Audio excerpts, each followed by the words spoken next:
video, we're going to talk about confidence intervals for the population mean whenever the population standard deviation is given to you or when it's known.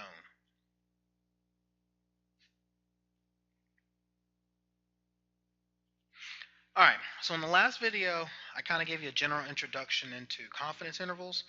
So now specifically, this video is going to deal with confidence intervals for the population mean.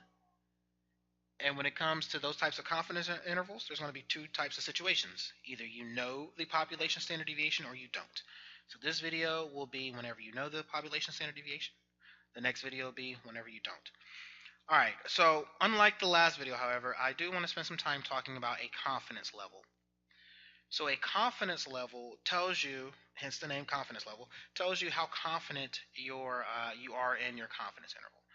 Meaning, if you say that you need to be 95% confident, you're going to calculate a 95% confidence interval. So the higher your confidence level, the more confident you are in that particular calculation. And so how do we calculate our, how do they get the confidence level, right? So it'll be given to you in your problem. Whenever they say find a 95% confidence interval, that means that your confidence level is 95%. Well, how does that relate back to the normal distribution? Okay. So as they tell us here, the confidence level is the area in the middle of the standard normal distribution. So here, let me draw this. So if your confidence level is, let's say 95%, what that, or let's do 90%. That means that you have 1 minus 0.10. Okay, that's how you got 0.90, right? And so what that means for us, if you have a 90% confidence interval, what that means is that there's this value called alpha. And we'll discuss alpha later on once we get to hypothesis testing. But alpha, in this case, if you have a 90% confidence interval, alpha is 0.10. And so in the normal distribution, the way that you're going to use your confidence interval is you're going to have to take that alpha value, you're going to have to divide it by 2. And that's what's indicative over here in this normal distribution.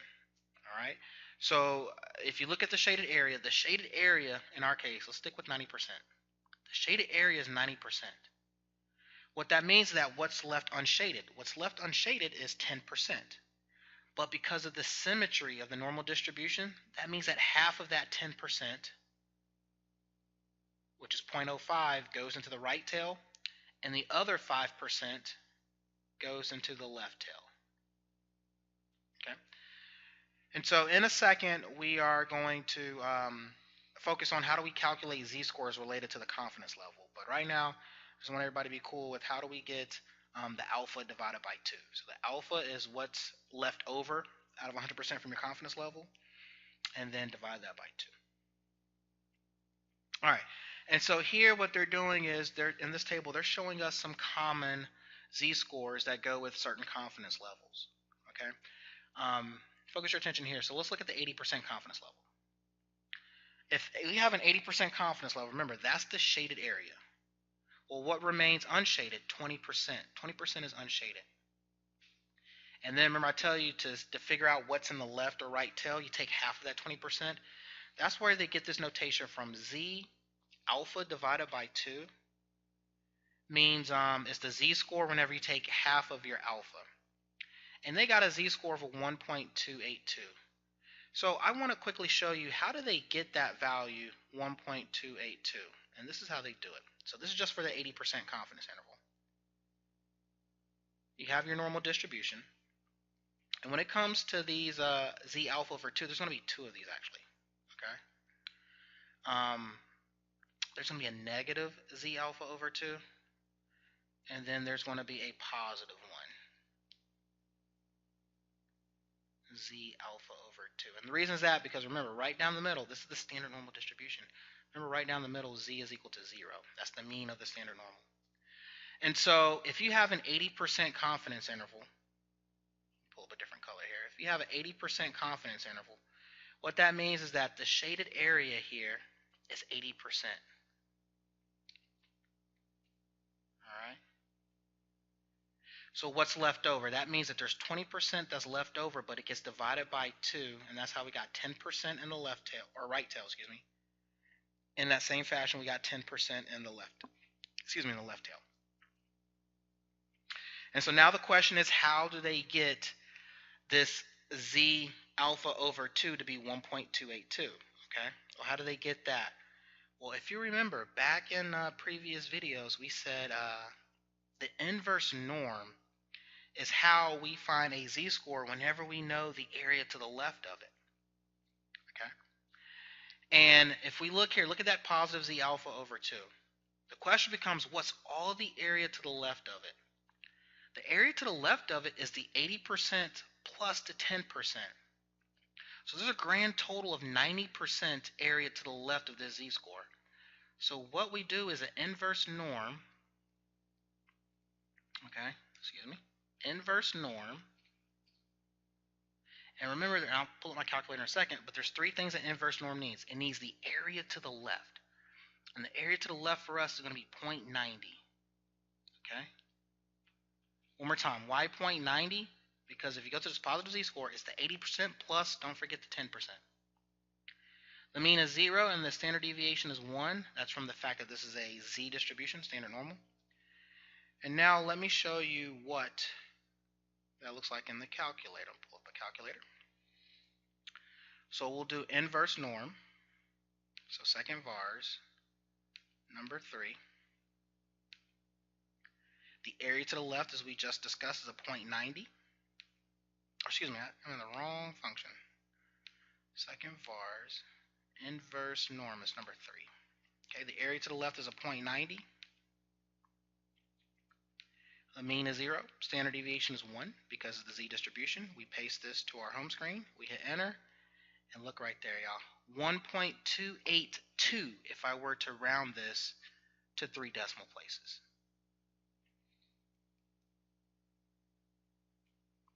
Okay, and that's how they got the 1.282.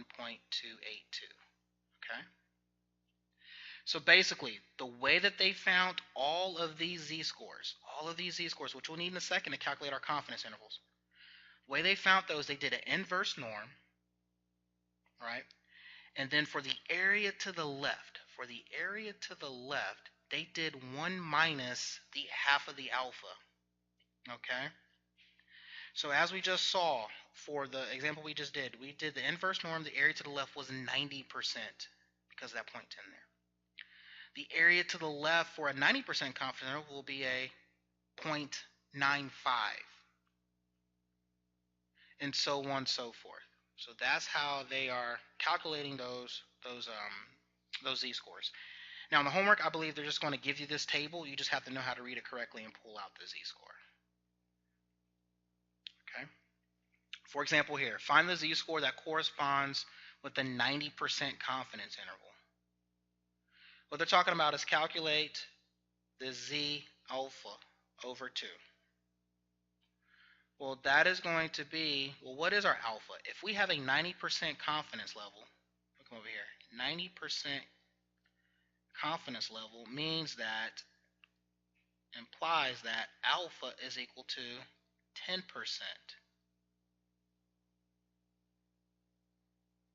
Okay? Remember, your confidence level is 1 minus your alpha. Okay? So the question becomes 90% is 1 minus what? And so alpha has to be 10%. Okay? Or 100% minus, whatever, however you want to write it. Okay, so alpha is 10%. Okay? But z alpha over 2, I have to take that 10%, I have to divide it by 2. So right here, that's why our z-score is a 1.645. Okay? You just come down that 90% column. The z-score is 1.645.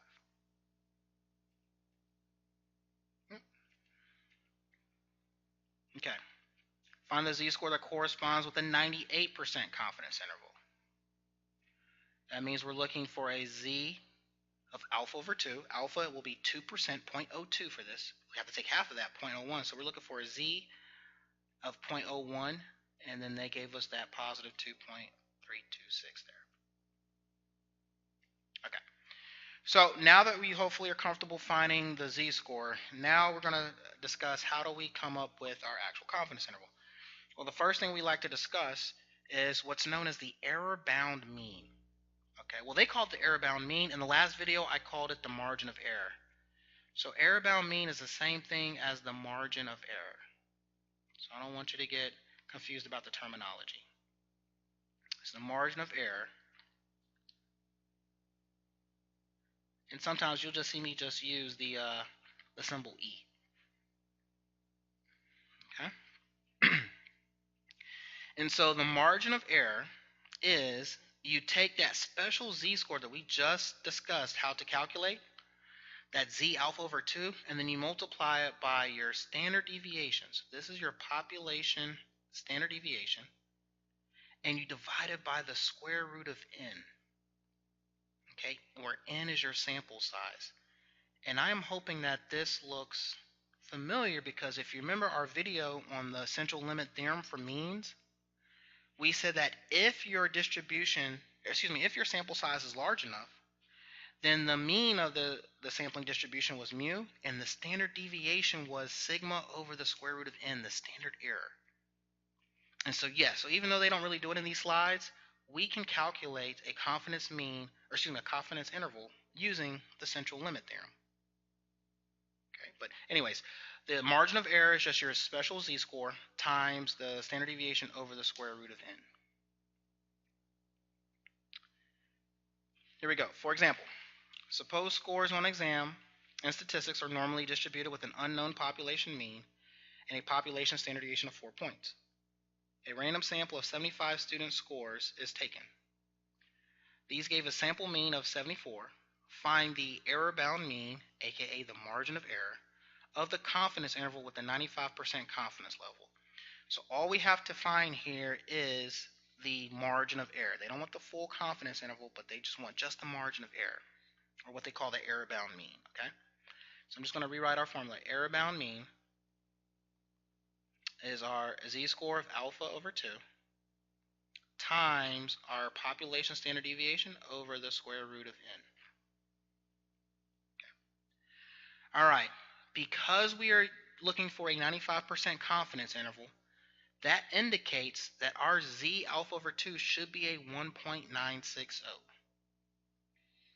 So we know z alpha 2 is at 1.960. So let's fill it into our formula. Times our standard deviation. All right, they told us, if you go back, they told us our population standard deviation, that sigma, was 4 points. So it's going to be 4 divided by our sample size.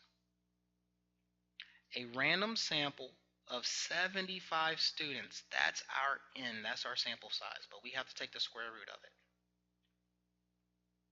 Okay? And so what does this equal? Now we go to the calculator. Okay. So we could write it just like we wrote it down there, 1.960 times, parentheses, we take our standard deviation, which was 4, and we divide it by the square root of 75.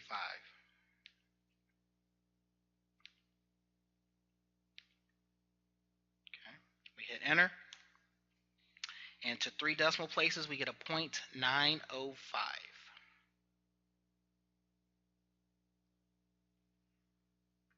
0.905. And that is our error-bound mean, or the margin of error. Now, if we were to ask to calculate the confidence interval, we know what to do from there. I'll just do it very quickly. Remember, it's just x bar plus your margin of error, or your error-bound mean, minus. X bar minus the error-bound mean, and then x bar plus the error-bound mean. Okay, but I won't do that in this one, but all they wanted here was just the error-bound mean, which is a 0.905. Oops. Okay. Let's see here. Okay, so let's go back. So we got a random, so suppose scores on exams and statistics are normally distributed, unknown mean, population standard deviation of 6 points. A random sample of 80 student scores is taken. That is our sample size. So I like to write down the information they give me. So n is 80. Let's go back. Our population standard deviation is 6. So sigma equals 6. We've got a sample mean of 72. Find the error-bound mean of the confidence interval with 90% confidence level. So I like to write confidence level CL. CL is 90%. So that means we need to look at this column of our table. That is the information for a 90% confidence interval. And so what's the error-bound mean? The error-bound mean, once again, that formula is Z alpha divided by 2 times your standard deviation over the square root of n.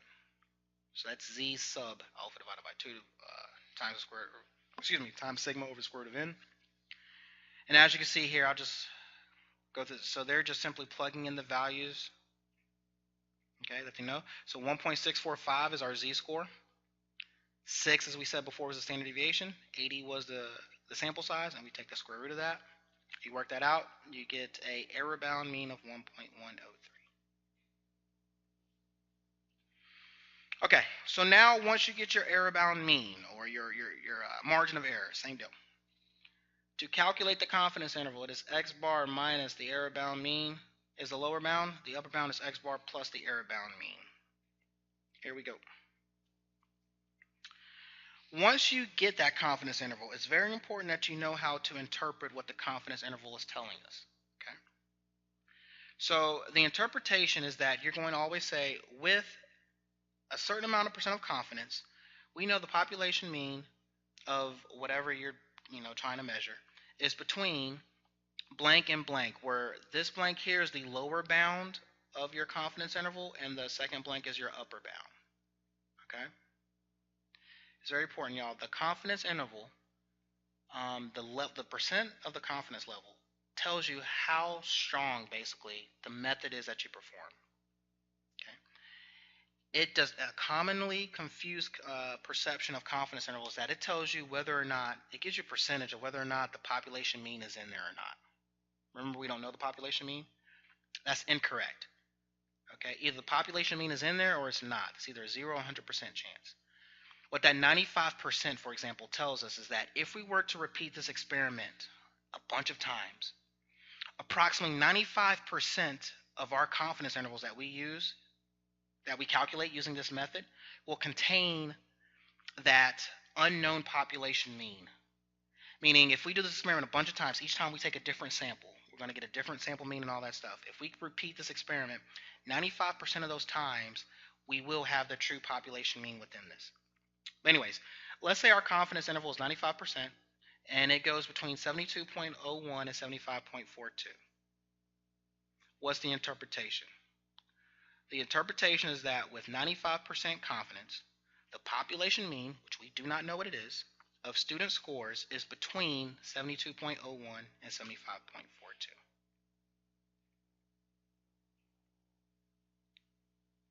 Okay, here we go. Suppose scores on exams and statistics are normally distributed. Unknown population mean, population standard deviation of 4 points. A random sample of 75 student scores is taken.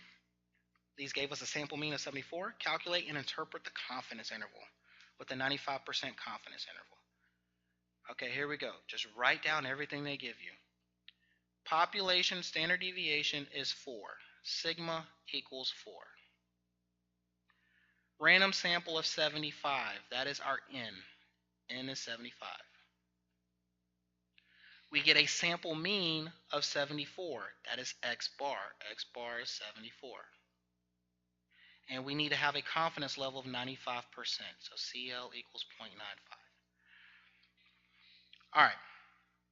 So here we go. So first step is to calculate your error-bound mean, or the margin of error. It's Z sub alpha over 2 times the standard deviation over the square root of n. And I believe we did this before. But 95% is a confidence level, so that means 1.960 is the Z-score that we're going to use. Okay, we're going to multiply that by our standard deviation of 4 divided by the square root of n, so the square root of 75. Pull up my calculator. Oh, we've already did it. I'm just going to leave that right there. So we said before it was a 0.905. So good, still in the calculator. So we said before this was about a 0.905, 0.905. So that means that our confidence interval, I'm going to use CI for confidence interval. Our confidence interval is X bar, our point estimate, minus the error bound mean, margin of error, up to X bar plus the error bound mean. Okay, and what is that going to look like? X bar was 74. Okay, we're going to subtract away 0.905. That'll give us our lower bound. Our upper bound will be 74 plus 0.905. Okay, and hopefully you can see this. That gives us, let's come over here. So we do 74 minus 0.905. That gives us our lower bound. Our upper bound will be 74 plus that 0.905. Okay, and there we go. So our confidence interval goes from 73 point, what was it? 73.095 up to 74.905.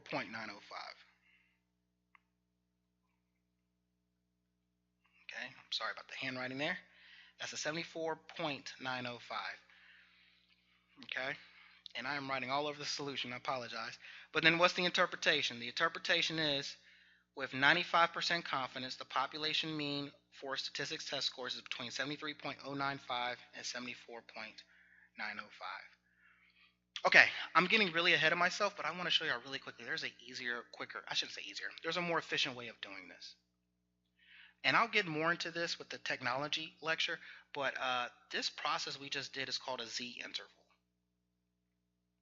Okay, it's called a Z interval because we're using a Z distribution and we're trying to find a confidence interval. Let me show you how we can get that same confidence interval using our calculator. Okay, so let me, don't click on that. Let's go to our calculator. And like I said, I'll do this in another video, but I just want to show you really quickly. If you hit your stat button, and if you go over to calc, hit your right arrow, go over to calc, or excuse me, if you go to test, go to the third one, test. And if you look at that number 7 right there, Z interval, that is precisely what we want to use, because that's how we find a confidence interval when we know the population standard deviation. Okay, I'll explain more of this in a later video, but right now I'm just move the input over to stats. You use data whenever you have a list of things. We don't have a list of things. What we have are the summary statistics. Okay. Our standard deviation, sigma, was 4. X bar was, I believe it was 74. Okay. Our N was 75. I want to say, let me double check those values. Yep, looks good. And then our confidence level was 95%. So now let's go down to calculate. And look at that right there, folks. 73.095 up to 74.905. The calculator is using the same formula that we're doing by hand. Okay, let's go back to the PowerPoint. Okay, the same thing here. All right. We have an unknown population mean and a population standard deviation of 6 points. Sigma equals 6. Okay, random sample of 80 students. N is equal to 80. We have a sample mean. X bar is 72. And we have a confidence level this time of 90%. And write your percents as a decimal there, okay? So 0.90. I like to write it like that. Okay. We could go by and do this by hand. We know that our Z-score will be a 1.645 and all that, but I'm going to go straight to the calculator. I'm going to go to the calculator. Okay. So stat, test, and Z interval, number 7. Okay. All right. What was our standard deviation? Our standard deviation was 6. Okay. X bar was 72. 72. N was 80, sample size was 80, and the confidence level this time was 90%, so 0.90. Calculate, and we got an interval going from 70.897 up to 73.103. Now let's see if our calculator, if the answer is the same. There we go, 70.897 up to 73.103. And look, folks, going forward, I don't care if you use the by hand, or I don't care if you use the calculator, but as you can see, the calculator is way more efficient. Okay, last, I know this video is getting kind of long in the tooth, but the last topic is how do I go backwards, and how do I, once I know I want to do a confidence interval, how do I know what's my minimum sample size needed to construct my confidence interval? Okay, and to do that, I'll spare you the algebra, but they took the formula for error bound mean, the margin of error, and they solved that for n. And so that's how you figure out the sample size that you need. Okay, you take the z-score for your confidence level, square that over your standard, or times your standard deviation squared over your error bound mean squared. So that'll be given to you. And very important, y'all, you're going to get decimal answers with these sometimes. Your answer should always be rounded up, because a sample size has to be a whole number. You can't interview 12.5 people. So if it's 12.5, round it up to 13. If it's 12.1, round it up to 13. Always round up for these sample sizes. Here we go. A population standard deviation for the age of Foothill College students is 3 years. Okay, so the population is 3. Population standard deviation is 3. Sigma equals 3. If we want to be 95% confident that the sample mean age is within 1 year of the true population mean, stop right there.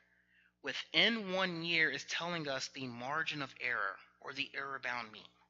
Okay, so the error bound mean, I like margin of error better, but error bound mean is 1.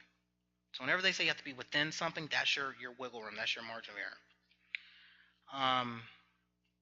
How many randomly selected Foothill College students must be surveyed? And I forgot to mention the confidence level is 0.95. Okay? All right. So here we go. So what they gave us here, so let's write down the formula. So the sample size will equal, it was our z-score squared times our standard deviation squared over the error bound mean squared. Right? So we know the standard deviation, we know the error bound mean, however we don't know the z-score. But if you go to the beginning of this video, we know that we can use the confidence level to find our z-score. Be very careful. Remember, that z-score is z alpha divided by 2. Okay? So yes, alpha is 5%. But you do not use that z-score because it has to be alpha divided by 2. Well, 0.05 divided by 2 is a 0.025, so that's why we're going to use this z-score. So our z-score is a 1.96. So putting this into our formula for n, we're going to take a 1.960 squared times our standard deviation squared, which is 3, over our error bound mean, which is 1 squared. Okay? So let's do that in the... All right, let's plug this into the calculator.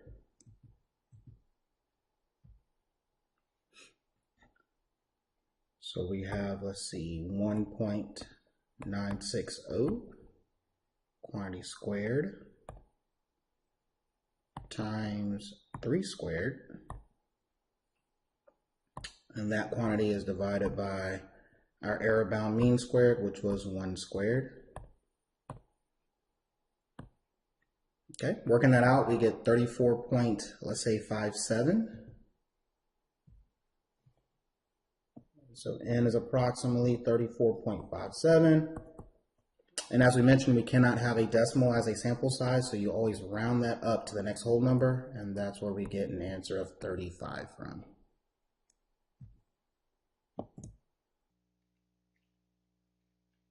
Okay? All right, here we go. Last one, I promise. A College Board sample estimated the standard deviation of 2016 SAT scores to be 192 points. So our standard deviation is 192. Population standard deviation is 192. You want to research the average SAT score. You want to know how many people you should survey if you want to know at a 90% confidence level. So CL confidence level is 0.90. So I can tell you right now, we're going to need to calculate Z of alpha over 2. So Z of, maybe I should write it like this, 0.10 divided by 2 is what we're looking for. Okay. Sample SAT mean score is within 40 points. Within 40 points is the error-bound mean. Okay. What is the minimum sample size that should be surveyed? Okay, go back. So all we need is the Z-score, and we're in business. So Z alpha over 2. So remember, you're not going to use the alpha is 10% here. But I'm not going to use Z sub 0.10. I need to use Z 0.05 because I need to take that alpha and divide it by 2. And that is a 1.645 is the corresponding Z-score. So here we go. So based off the formula, we know our sample size is N equals, you take your Z-score, 1.645, square that, times your population standard deviation of 192 squared over your margin of error squared, which will be 40 squared. Okay. So what is N? We're going to go to the calculator for that. Okay. Let me write a little neater this time. So it's going to be, open parentheses, 1.645 squared. So you can write it like this as well. 1.645 squared times 192 squared. That was our standard deviation. Okay, close that up and then divide that by 40 squared because 40 was our error-bound mean. We hit that, we get 62.35.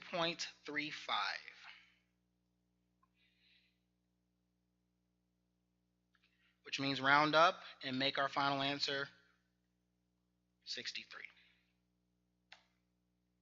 All right, folks, that should be it. Appreciate you hanging in there with me. See you in the next video.